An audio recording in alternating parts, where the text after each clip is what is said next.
Aku sedang terlelap dalam tidur yang nyenyak ketika tiba-tiba sebuah suara asing menggugahku dari sebelah. Kamar itu sunyi, tapi lewat celah pintu, bayangan samar menyelinap masuk. Kaget, aku langsung bangkit dari tempat tidur, suaraku bergetar saat bertanya, "Kamu masuk kapan?" Ini apa-apaan? Bayangan itu ternyata bukan orang asing, melainkan anakku, Raka. Dia menampilkan senyum canggung, berkata, "Ma, maaf ya. Sebenarnya aku cuma penasaran saja." Aku bingung. "Penasaran apa, Nak? Maksudmu apa?" Raka menunduk, jujur mengaku, "Setiap malam aku suka dengar suara mama dan bapak. Suatu hari aku nemu lubang kunci di pintu kamar, dan sejak itu, aku makin penasaran. Aku cuma pengen coba, Ma." Aku terbelalak, tak percaya. "Kenapa kamu harus coba hal itu sama mama? Dan kamu tahu aku lihat kamu?" Raka mengangkat bahu. "Jujur, aku rasa aku bisa lebih baik dari bapak. Rasanya beda ketika aku langsung coba sendiri." Aku merinding mendengar ucapan itu. Dari mana asalnya keberanian macam itu? Langsung ke kamarku sekarang juga. Raka seperti tersadar dari mimpi dan masuk ke kamar. Aku termenung lama, memikirkan kejadian itu. Sepanjang malam, aku tak bisa tidur, memikirkan hubungan keluarga kami dan batas-batas misterius yang mulai pecah. Angin laut Semarang pagi itu menyelinap lewat jendela rumah tua kami di daerah Tembalang, dingin seperti hatiku. Suami, Budi, sedang bersiap berangkat kerja, lewat ruang tamu, sementara Raka diam duduk di sofa, matanya terpaku pada layar ponsel. Begitu Budi masuk kamar, Raka buru-buru masuk ke kamarnya. Ada suasana aneh merayapi rumah kami. Saat aku hendak ke kamar mandi, aku melihat Raka mencoba menyelinap masuk kamar lagi. "Raka, ada apa? Kenapa kamu begitu?" tanyaku. Dia ragu lalu menunduk, "Gak ada apa-apa, Ma." Namun matanya menyimpan rahasia. Aku memutuskan, ini sudah tak bisa dibiarkan. Aku mulai mengawasi Raka dan akhirnya tahu, setiap malam dia diam-diam menguping suara di antara kamar kami dan kamar bapak. Raka sudah melewati batas penasaran itu dan merambah privasi keluarga kami.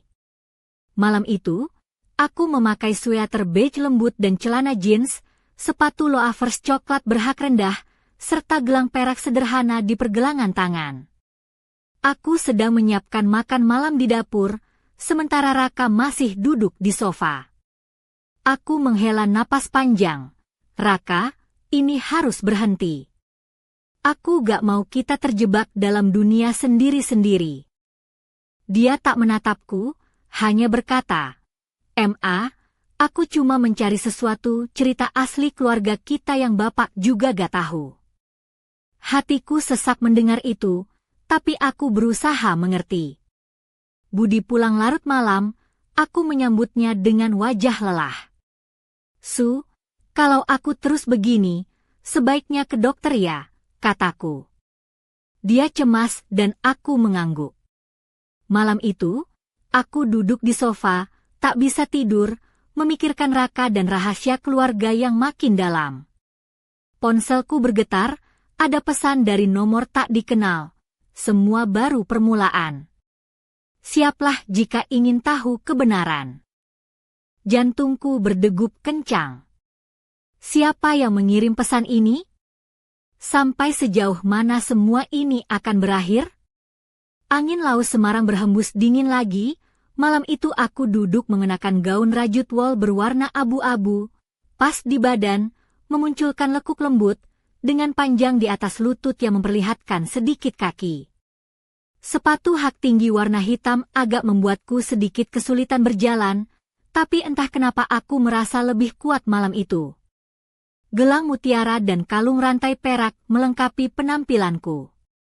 Lampu kota Semarang berkelap-kelip, tapi hatiku gelap.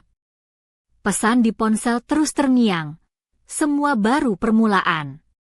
Siaplah jika ingin tahu kebenaran.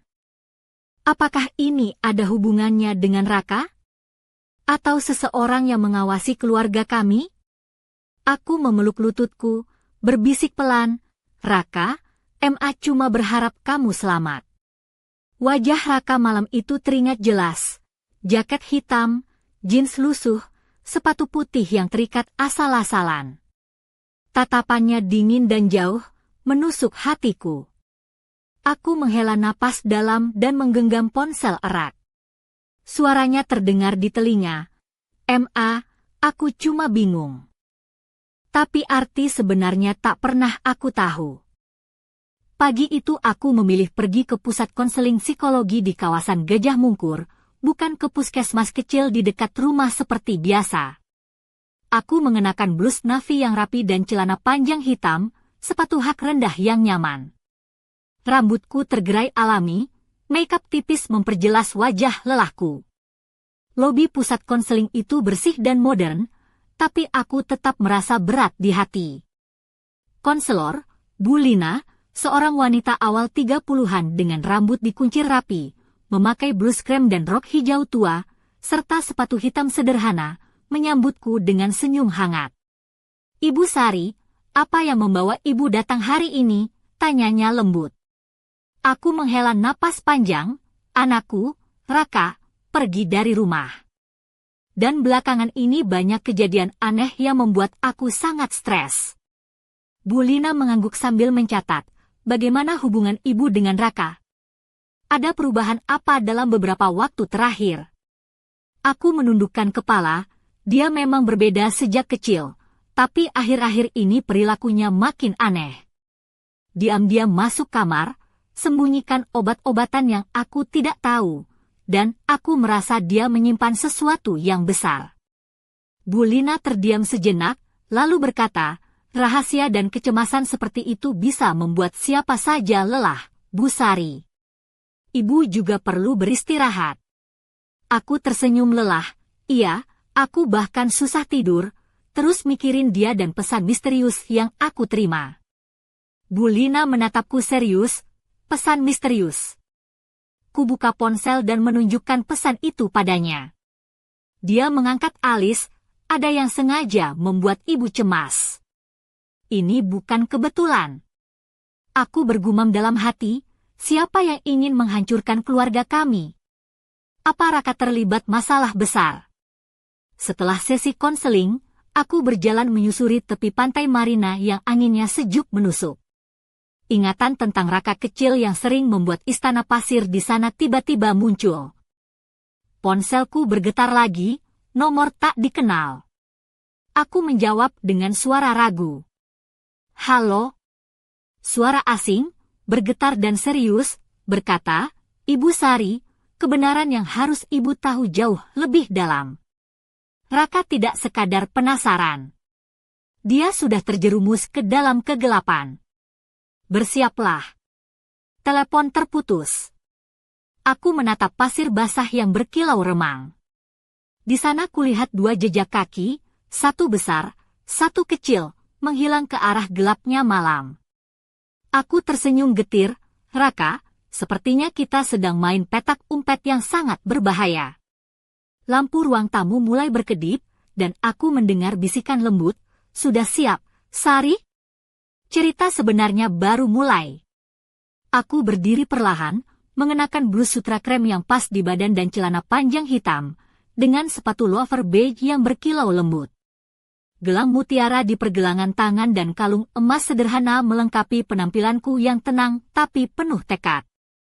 Aku menatap keluar jendela, melihat cahaya kota Semarang berkelip, hati penuh kecemasan dan rasa ingin tahu. Siapa sebenarnya yang mengawasi kami? Dan sampai kapan rahasia ini akan terus membelenggu? Malam itu, aku duduk di ruang tamu yang remang dengan mengenakan gaun rajut berwarna krem yang membalut tubuhku dengan pas, memperlihatkan lekuk halus di pinggang dan bahu yang terbuka sedikit, memberikan kesan anggun sekaligus menggoda tanpa berlebihan. Sepatu hak hitam yang kupakai cukup tinggi, membuat kakiku terlihat jenjang, tapi aku tetap bisa bergerak luas. Gelang mutiara berkilau lembut di pergelangan tangan dan kalung emas tipis menambah sentuhan elegan. Tanganku menggenggam ponsel yang masih menyimpan pesan misterius itu.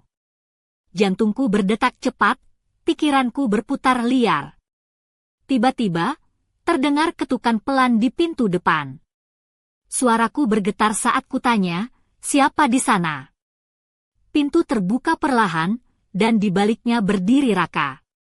Wajahnya pucat, matanya tertutup bayangan gelap, jaket hitam lusuh membungkus tubuhnya yang kurus. Sepatu kets putihnya terikat asal-asalan, seperti anak muda yang baru pulang dari petualangan gelap. "Ma," katanya pelan. Aku mengulum senyum getir, "Masuklah, nak." Dia melangkah masuk, menutup pintu dengan hati-hati. Tangannya menggenggam tas lusuh yang terlihat berat. Aku bertanya dengan suara penuh perhatian, "Apa itu?" "Kamu baru dari mana?" Raka terdiam beberapa saat, lalu dengan suara berat berkata, "Ma, aku benar-benar terjebak dalam sesuatu yang besar. Ada dunia lain yang aku nggak tahu, dan aku sudah tenggelam di dalamnya." Aku menatapnya dengan mata berkaca-kaca, "Maksudmu apa?" "Jelaskan, Raka." Dia membuka tasnya perlahan, memperlihatkan sebuah kotak hitam kecil dengan ukiran perak rumit di permukaannya. "Ini yang aku dapat. Kalau kita punya ini, keluarga kita akan dalam bahaya." Aku merasakan udara dingin menyusup ke kulitku saat menyentuh kotak itu. "Kenapa kamu terima benda ini? Apa maksudnya?" Raka menutup matanya, menghela napas panjang. "Apa yang aku lihat dan rasakan bukan cuma rasa penasaran biasa, Ma. Ini baru permulaan. Kita harus lari dari ini semua." Tiba-tiba, lampu di rumah padam total. Gelap gulita menyelimuti kami. Raka menyalakan senter dari ponselnya, menyinari kotak misterius itu dan wajahnya yang penuh ketegangan. "Ma, ini pintu menuju kebenaran yang aku cari. Kalau kita buka, dunia yang kita tidak tahu akan terbuka." Saat itu, terdengar langkah berat di luar rumah. Seseorang tampak mengintai di sekitar. Raka berbisik, "Ada orang di sini, Ma." Aku bergegas ke jendela, menatap keluar. Bayangan samar bergerak di bawah remang lampu jalan. Tubuhku merinding, ini bukan masalah keluarga biasa. Ini lebih besar dari yang kita kira. Raka menggenggam tanganku erat, suaranya tegas, "Ma, musuh kita jauh lebih kuat. Ini bukan perjuangan kita sendiri." Aku menarik napas dalam-dalam, memeluk Raka dengan erat, berbisik, "Selama kita bersama, tidak ada kegelapan yang bisa menaklukkan kita." Namun, dari luar terdengar suara serak rendah, "Ini baru permulaan, Sari. Raka, nasib keluarga kalian ada di tangan kalian sekarang." Lampu kembali menyala perlahan, cahaya redup menerangi ruangan yang penuh ketegangan. Aku menatap kotak itu, rasanya seperti memasuki lorong misteri tanpa ujung. Besok, aku harus mulai mencari jawaban. Tapi siapa yang bisa dipercaya? Dan apa rahasia yang tersembunyi di balik kotak hitam itu? Pagi berikutnya, aku melangkah keluar dari rumah kami yang sederhana di daerah Tembalang, mengenakan blus lavender lembut yang jatuh anggun di tubuhku, dipadukan dengan rok putih selutut yang memberi kesan feminin dan segar.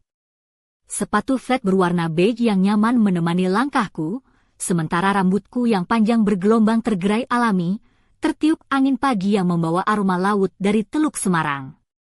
Di pergelangan tanganku, gelang perak berkilau lembut, menambah sentuhan elegan yang sederhana.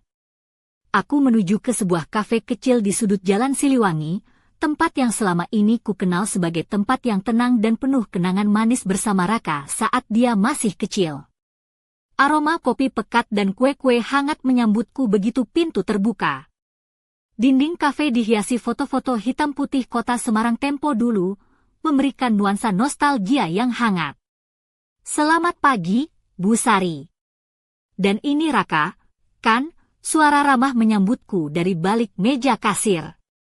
Aku menoleh dan melihat pemilik kafe, Pak Hendra, pria paruh baya dengan rambut hitam yang mulai memutih di sisi, mengenakan kemeja kotak-kotak dan apron coklat tua.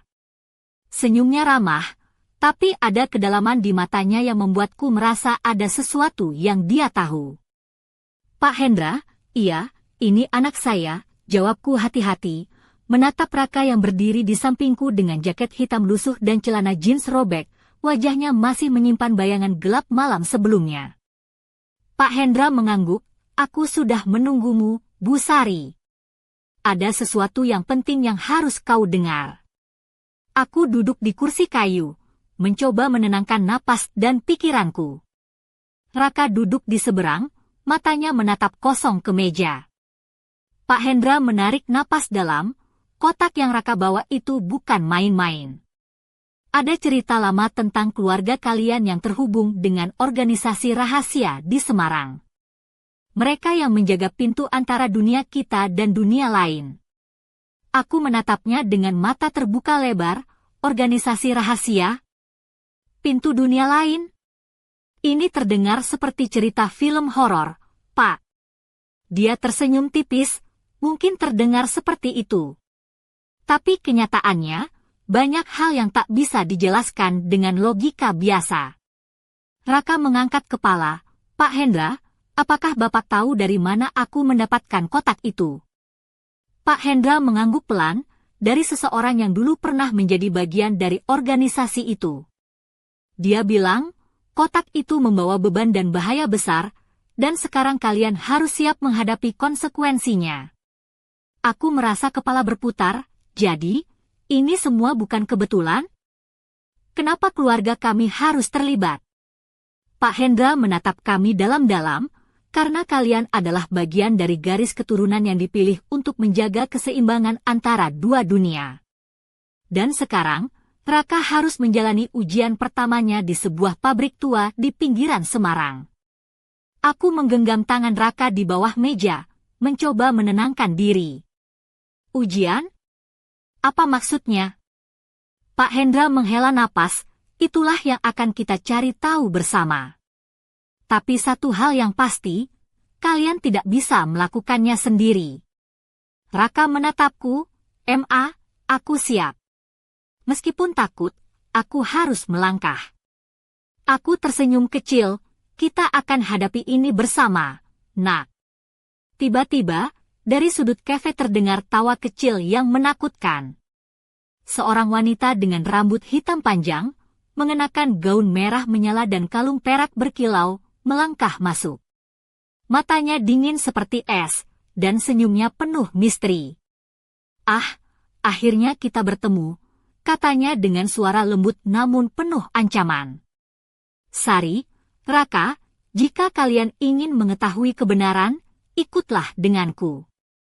Tapi aku peringatkan, jalan ini penuh bahaya. Aku menarik napas dalam, merasakan detak jantungku mempercepat.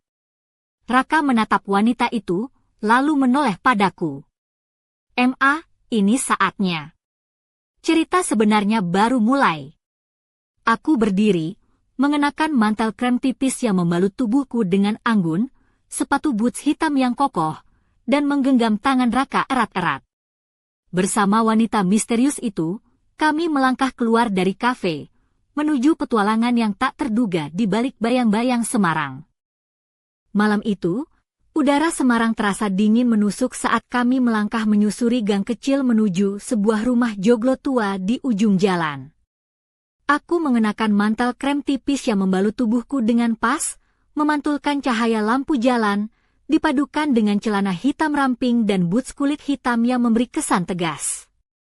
Rambutku tergerai lepas, tertiup angin malam yang membawa aroma hujan jauh.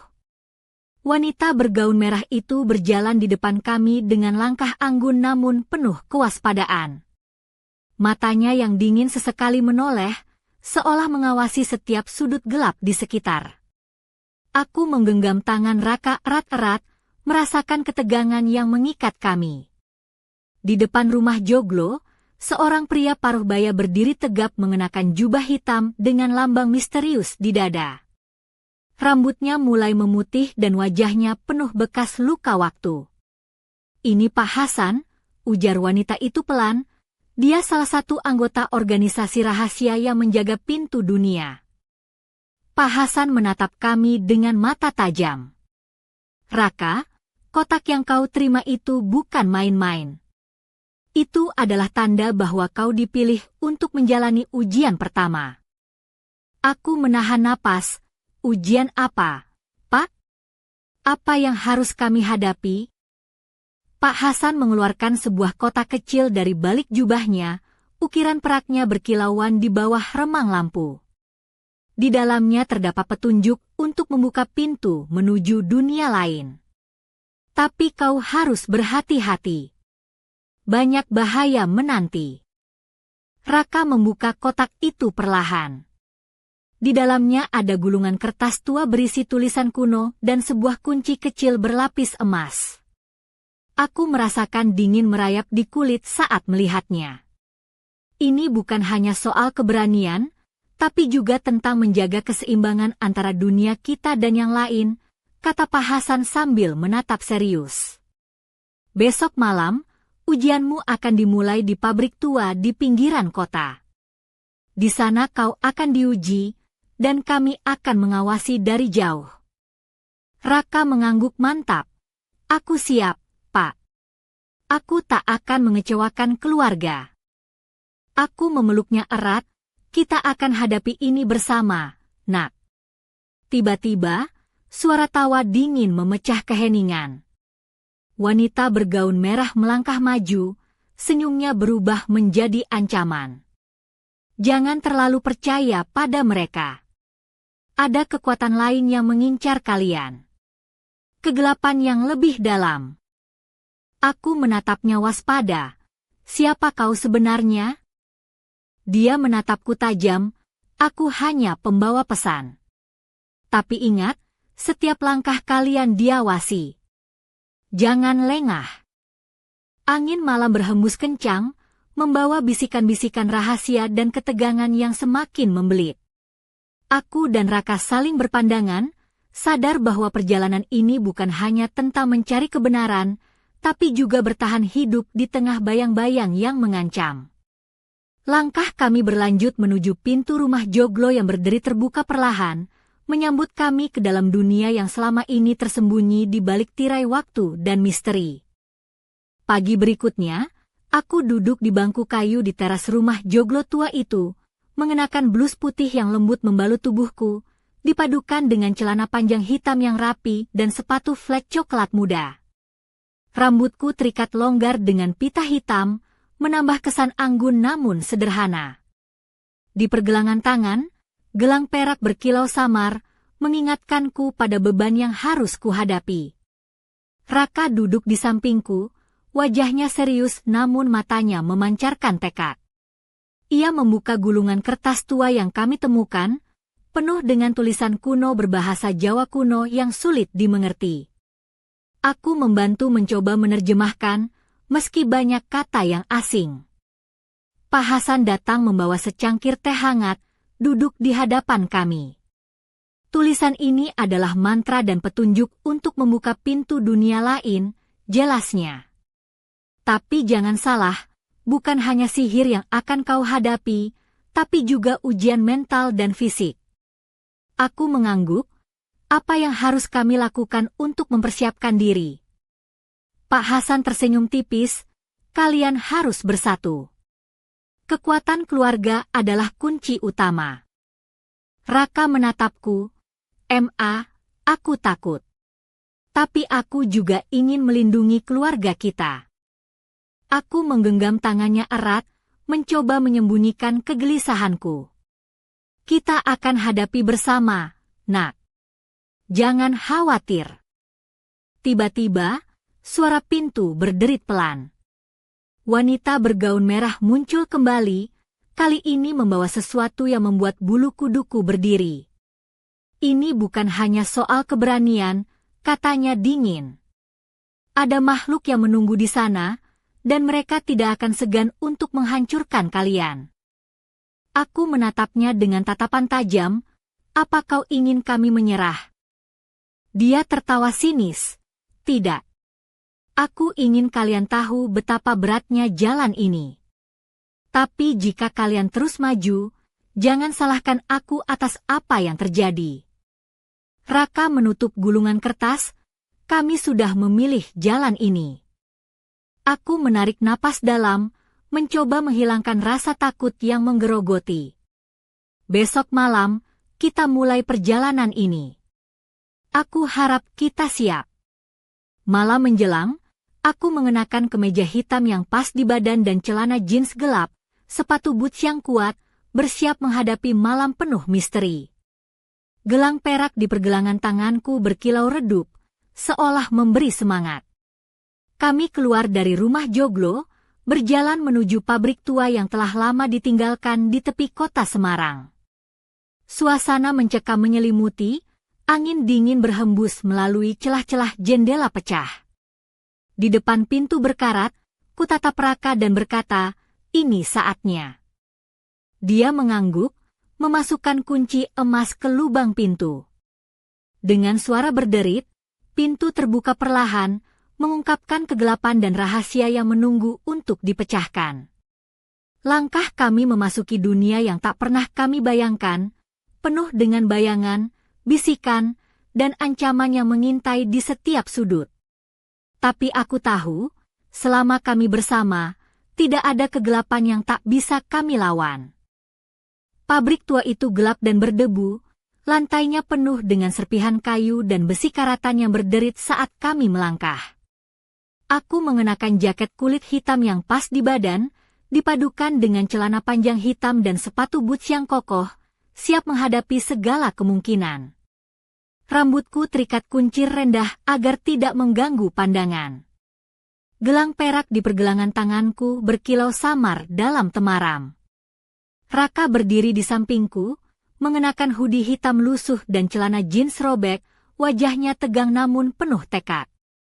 Tangannya memegang gulungan kertas tua dan kotak hitam berukiran perak yang kini terasa seperti beban sekaligus harapan.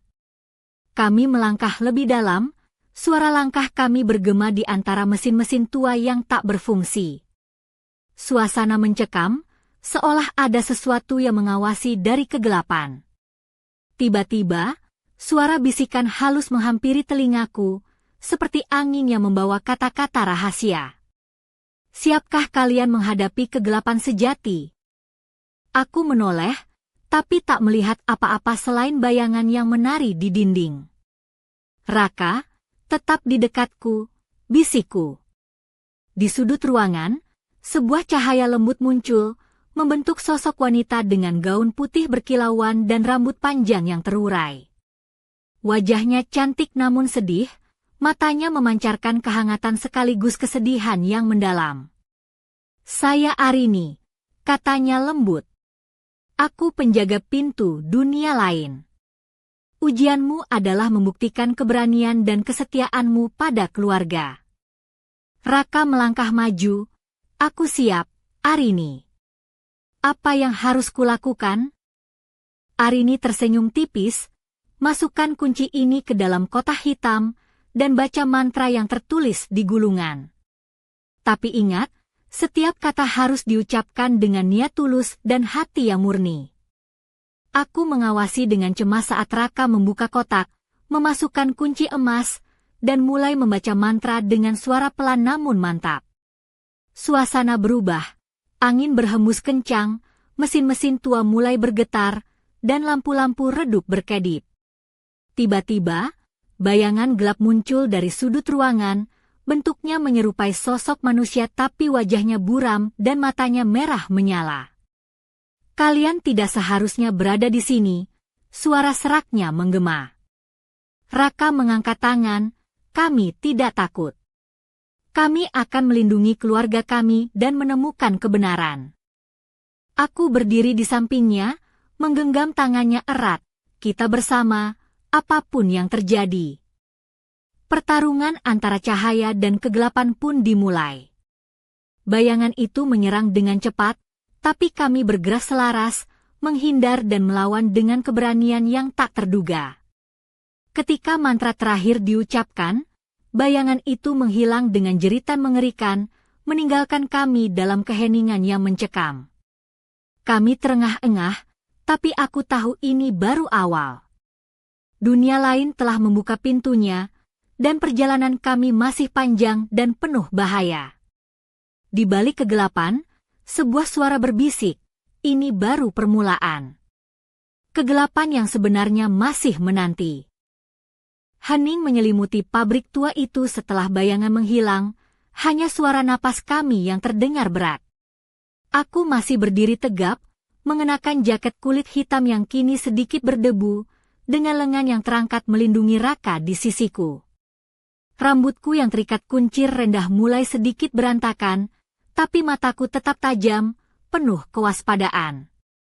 Gelang perak berkilau samar di pergelangan tanganku seperti lentera kecil di tengah kegelapan. Raka menatap kotak hitam yang kini terbuka, isinya memancarkan cahaya lembut. Ia mengusap keringat di dahinya, wajahnya penuh campuran antara lega dan ketegangan. Aku merasa ini seperti membuka pintu yang tak seharusnya kita sentuh, katanya dengan suara pelan. Aku mengangguk, tapi kita sudah mulai, nak. Tidak ada jalan mundur sekarang. Tiba-tiba, dari sudut gelap pabrik, muncul sosok seorang pria tua mengenakan jubah hitam lusuh dan topi lebar yang menutupi wajahnya. Langkahnya pelan tapi pasti, seperti bayangan yang melayang. Kalian berani memasuki wilayah terlarang, suaranya serak dan dalam. Aku melangkah maju, siapa kau? Apa yang kau inginkan dari kami? Pria itu menurunkan topinya, memperlihatkan wajah penuh bekas luka dan mata yang tajam seperti elang. Namaku Pak Arman.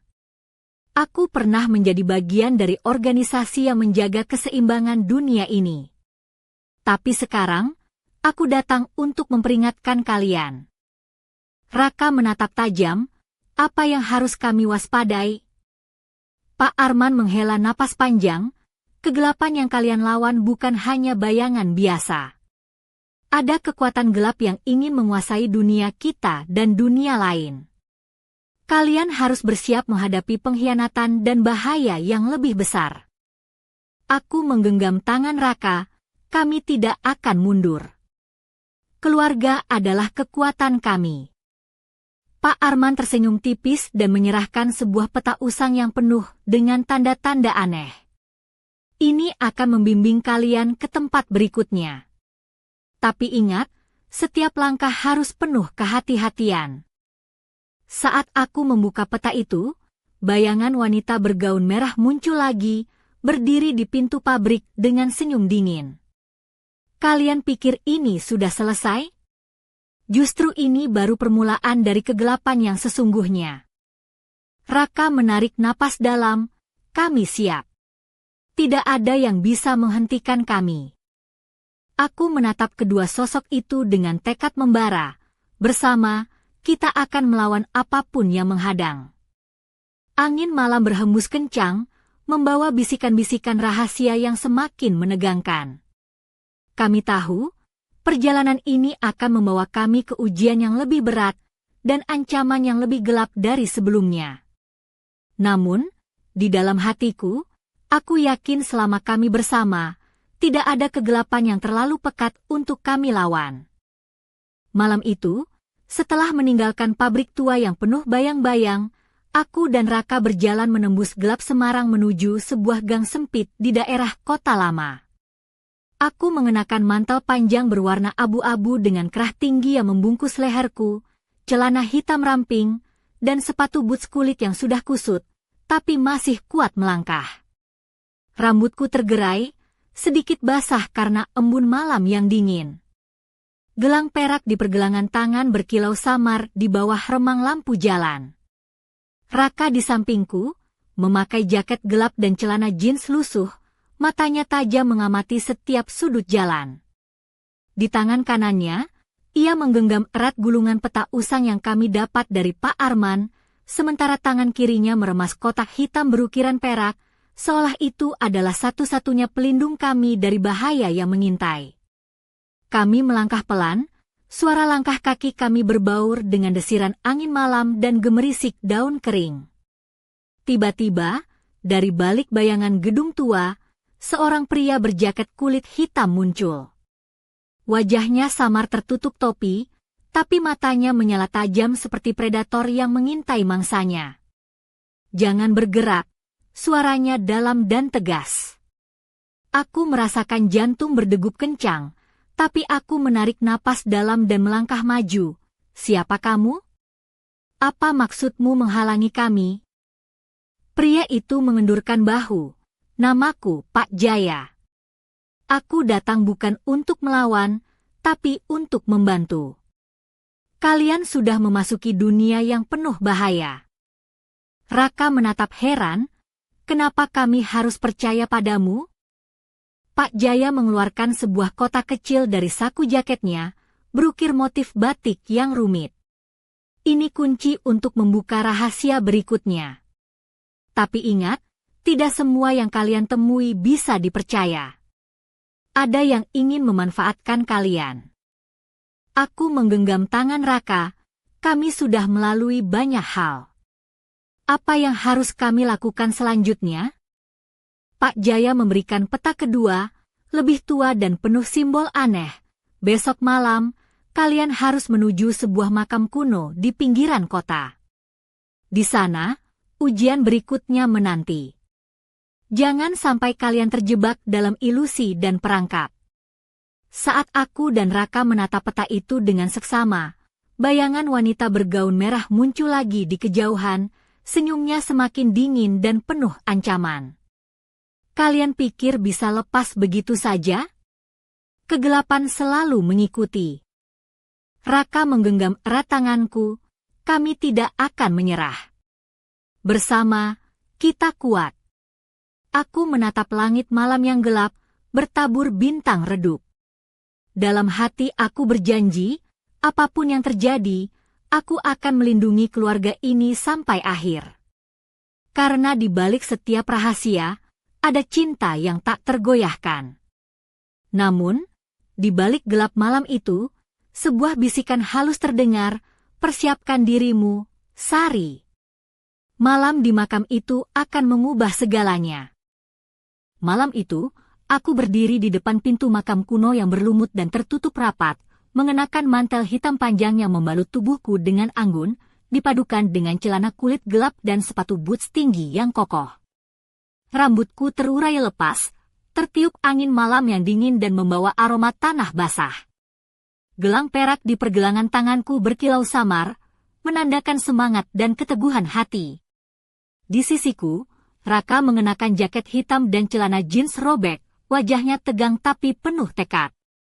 Di tangan kanannya, gulungan peta usang yang kini hampir lusuh, dan di tangan kiri, kotak hitam berukiran perak yang sudah menjadi bagian dari hidup kami. Kami menghela napas dalam-dalam, lalu bersama-sama mendorong pintu makam yang berat dan berderit, membuka gerbang menuju kegelapan yang lebih dalam. Begitu masuk, udara dingin menyergap, disertai bisikan-bisikan samar yang bergema di lorong-lorong batu. Cahaya dari senter yang kami bawa menari-nari di dinding, memperlihatkan ukiran-ukiran kuno dan simbol misterius. Tiba-tiba, sosok wanita bergaun merah muncul dari bayangan, tatapannya menusuk dan senyumnya penuh rahasia. "Selamat datang kembali, Sari, Raka. Malam ini, segalanya akan terungkap." Aku menatapnya dengan teguh. "Kami siap. Tidak ada yang bisa menghentikan kami sekarang." Di tengah lorong, sebuah altar batu berdiri megah. Di atasnya terdapat kotak kecil serupa dengan milik kami, tapi dihiasi dengan permata merah menyala. Pak Jaya muncul dari balik bayangan. "Ini adalah ujian terakhir. Kalian harus membuka kotak ini dan menghadapi kebenaran yang tersembunyi di dalamnya." Raka melangkah maju, tangan gemetar tapi penuh keberanian. Ia membuka kotak itu perlahan, dan di dalamnya terdapat surat tua berisi rahasia keluarga kami yang selama ini tersembunyi, tentang ikatan dengan dunia lain, pengorbanan para leluhur, dan bahaya besar yang mengintai jika keseimbangan itu terganggu. Tiba-tiba, suara gemuruh menggema, dan dinding makam mulai bergetar. Cahaya merah menyala memancar dari altar, membentuk lingkaran sihir yang berputar cepat. Wanita bergaun merah mengangkat tangan, ini adalah saatnya. Kalian harus memilih, melindungi keluarga dan dunia ini, atau menyerah pada kegelapan yang menjanjikan kekuatan tak terhingga. Aku menggenggam tangan Raka erat, kita memilih cahaya. Bersama, kita akan melawan dan melindungi apa yang kita cintai. Dengan suara lantang, kami mengucapkan mantra yang kami pelajari, cahaya putih menyinari ruangan, mengalahkan kegelapan yang mencoba menelan segalanya. Setelah keheningan yang menegangkan, semuanya tenang kembali. Kami berdiri berpelukan, merasakan kekuatan baru yang mengalir di dalam diri. Namun, saat kami bersiap keluar, sesuatu berkerlit di gelang peraku. Sebuah pesan tersembunyi muncul, ini bukan akhir. Rahasia yang lebih gelap menunggu. Bersiaplah, Sari. Aku menatap Raka, senyum kecil menghiasi bibirku, perjalanan kita belum selesai, nak. Ini baru permulaan.